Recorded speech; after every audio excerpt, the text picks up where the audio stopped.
It was a quiet Sunday afternoon in London. Rain tapped gently against the window of Daniel's small apartment. The city outside was alive with noise, but inside, everything felt still, almost too still. On his desk sat an old, yellowed envelope.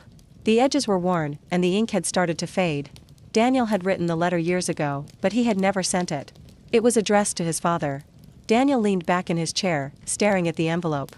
He remembered the night he wrote it, 2 years earlier, the night after a heated argument. His father had told him he was wasting his time chasing impossible dreams, and Daniel, full of anger and pride, had stormed out. That night, he poured his feelings into words.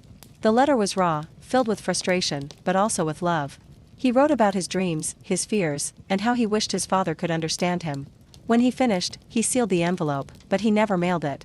Days turned into weeks, weeks into months. The silence between them grew. They spoke only when necessary, their conversations clipped and cold. Then, one morning, the phone rang. Daniel picked it up, half awake. It was his mother. Her voice cracked as she whispered, "Your father's gone. A heart attack. Sudden. No warning." The world blurred. His chest tightened. He couldn't breathe. In the weeks that followed, Daniel helped with the funeral, supported his mother, and tried to act strong. But inside, he was drowning.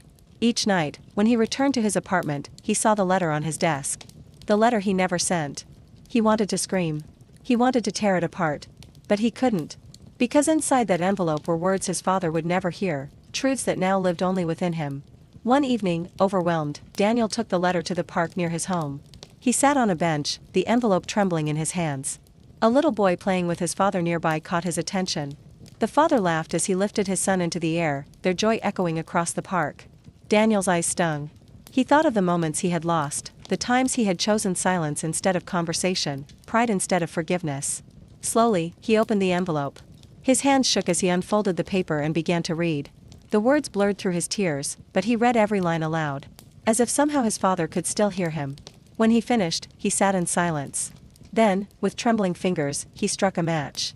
The paper curled, blackened, and turned to ash. The smoke rose into the sky, carrying with it the words he could never deliver. As the last ember faded, Daniel whispered, "I'm sorry, Dad. I hope you know I loved you." That night, for the first time in months, he slept without the letter staring back at him.